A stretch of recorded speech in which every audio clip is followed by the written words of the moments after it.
दिवस जातं, कालचक्र सदैव फिरतं. तसं दुःखामागून सुख येतं, सुख दुःखाचं चक्र सतत फिरत असतं.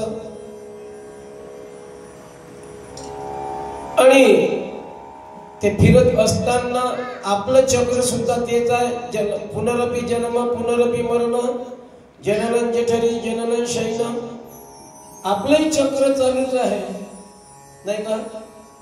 आपलं जीवनाचं चक्र चालू आहे, नाही का?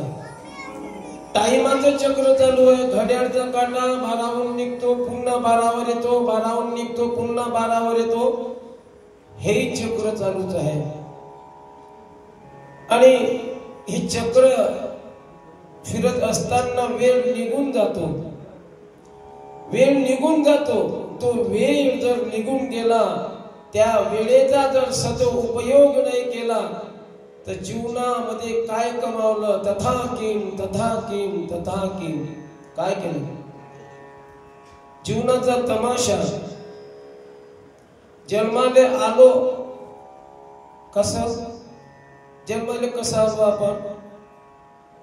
जन्माला जेव्हा शिशु येतो त्यावेळेस मूठ बांधून असते का मूठ खोलून असते? मूठ बांधून असते. काय असते? मूठ बांधून असते.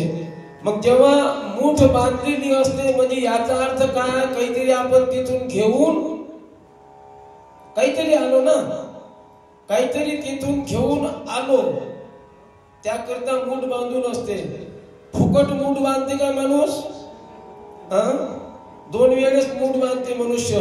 एक तर कोणाला ढुसणं मारायचं असेल किंवा काहीतरी त्याच्यामध्ये असेल. मग मनुष्य त्या मुठीमध्ये काय घेऊन येतो? जेव्हा शिशु जन्माला येतो त्यावेळेस मुठीमध्ये काय असतं? प्रश्न पडेल तुम्हाला. काहीतरी असेल, कारण झाकली मूठ 1.25 लाखाची. मुठीमध्ये काहीतरी आहे. मग काय आहे? काय मुठीमध्ये? काहीतरी असेल ना, त्याकरता मूठ बांधली ना. मग काय आहे त्या मुठीमध्ये? त्या मुठीमध्ये आहे, जेव्हा आपण जन्म घेतो त्यावेळेस कर्म सोबत येतं माणसाच्या. काय असतं? पूर्वजन्मीचं कर्म. उदाहरण जर द्यायचं झालं तुम्हाला, पूर्वजन्मीचं कर्म. तुम्ही माणूस आहात, आम्ही माणूस आहोत. तुम्ही श्रीमंत का, आम्ही गरीब का? का माणसं सर्व तिथूनच येतात. पण तुम्ही श्रीमंत, एक जण श्रीमंत असतो आणि एक गरीब असतो. हे कारण काय? त्याचं कर्म सोबत असतं. त्या कर्माच्या आधारावर त्याला जीवन व्यतीत करावं लागतं. जे आणलं तुम्ही, जे पूर्वजन्मीचं असते ते आता तर नसते. या जन्मामध्ये कराल तर पुढच्या जन्मामध्ये भोगायला मिळेल तुम्हाला. म्हणून म्हटलेलं आहे, केले कर्म झाले त्याची भोगा आले, उपजले मेले ऐसे. केले कर्म झाले त्याची भोगा आले, केले कर्म झाले त्याची भोगा आले, केले कर्म झाले त्याची भोगा आले, केले कर्म झाले त्याची भोगा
म्हणून त्याची नाही का केले कर्म झाले त्याची भोग आले उपजले मेले ऐसे किती किती आले किती गेले नाही का किती आले असं पण ते आपल्या कर्मानं राजा हा कर्मानं बनतो त्याच्या मुठ्ठीमध्ये काहीतरी आहे म्हणजे काय त्यानं केलेलं मागच्या जन्माचं पुण्य म्हणजे कर्म ते घेऊन येतं जे केलं काय केलं तुम्ही मागच्या जन्मामध्ये आणि तेच भोगायला आलं कोणी म्हणते का हो तो लंगडा काय का आहे नाही पूर्व कर्मानं बनलं लंगडं आंधळं बनलं का पूर्व कर्मानं बनलं श्रीमंत बनला तो त्याच्या नाही का पूर्व कर्मानं बनलेला आहे म्हणून केले कर्म झाले त्याची भोगा आले जे जे कराल तेच भोगाल नाही का ज्या हातानं कराल त्या हातानं भराल या हातानं कराल या हातानं भराल येथेच कर येथेच मर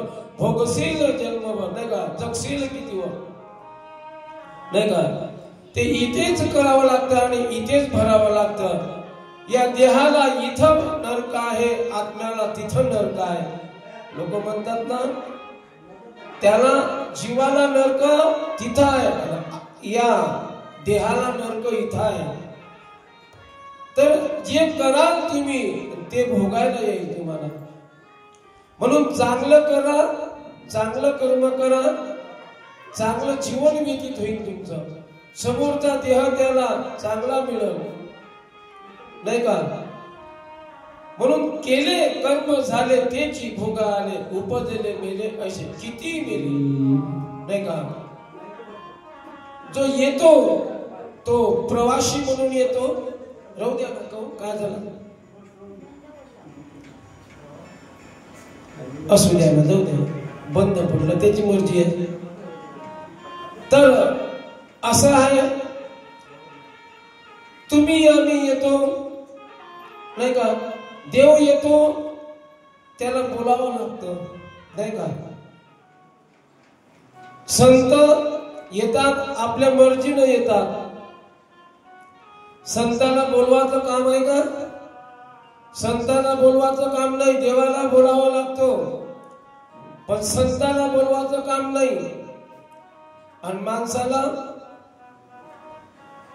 देवाला बोलावं लागतं संतांना बोलावाचं काम नाही आपल्या मर्जीनं येतात आपल्या मर्जीनं जातात इथे उपकारासाठी इथे उपकारासाठी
संत येतात उपकारासाठी येतात दादा तुमच्यावर उपकार करतात नाही का संतांचं आगमन होतं प्राकट्य होतं ते स्वतःच्या मर्जीने येतात आणि स्वतःच्या मर्जीला वाटलं तर जातात तुम्हा आम्हाला यावंच लागतं का पुनर्वी जन्म पुनर्वी मरण जननं जठरी जननं शयन तुम्हाला आम्हाला यावंच लागतं नाही का म्हणून संत उपकारासाठी येतात संत आपल्या उपकार करतात परंतु आज संताचंच नाही का, संताला त्रास आहे.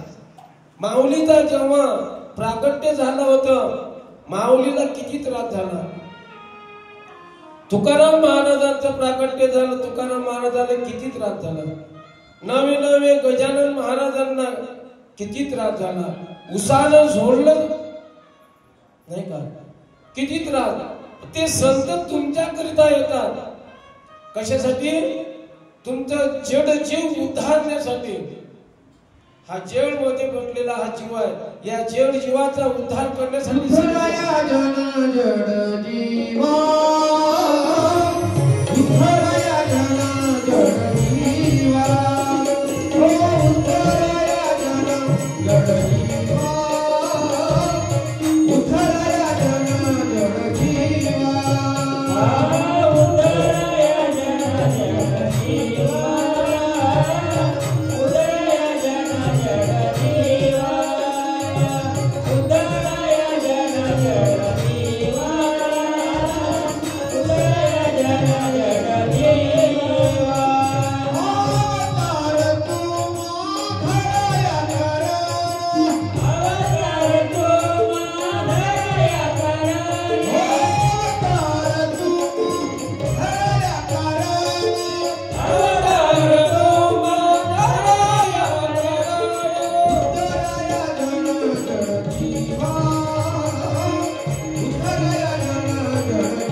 अवतार तुम्हा धराया कारण उद्धारावाय जन जेड जीवा. जे जेड जीव आहेत दादा, जे या संसारात फसलेले आहेत, त्यांना निघण्याची नाही का, निघण्याचं ज्ञान नाही त्यांना नाही का. एकदा फसला त्यामध्ये का निघता येत नाही. त्यासाठी संत असतात. संत तुम्हाला काढण्याचे प्रयत्न करतात, परंतु तुम्ही बंधनामध्ये असल्याचा भास करतात नाही का. एक दृष्टांत सांगतो त्यावरचा, तुम्ही स्वतःला बंधनामध्ये कसं बांधून घेतलं. एक व्यापारी असतो कपड्यांचा आणि एक त्याचा एक नोकर असतो.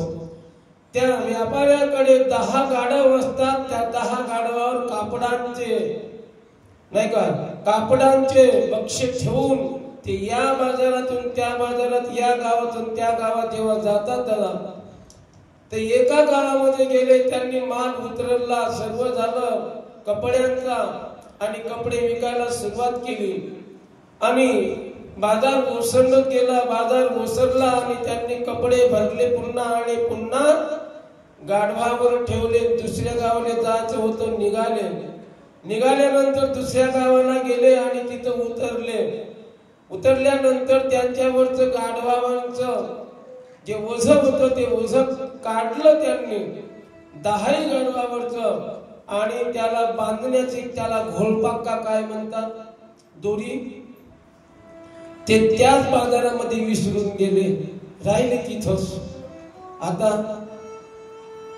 तो मालक त्या मालकाला म्हणतो, मालक आपली जे घोळपाक ते गधे बांधाची जे दोरी आहे ते तिथंच राहिली.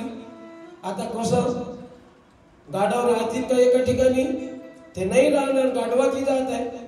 मग मालक त्या नोकराला म्हणतो, मूर्खा तिथं राहिली जरी असं पण गाढव बांधणं. तो म्हणे, मालक गाढवाला बांधायला दोरीच नाही, तर कशाला बांधू.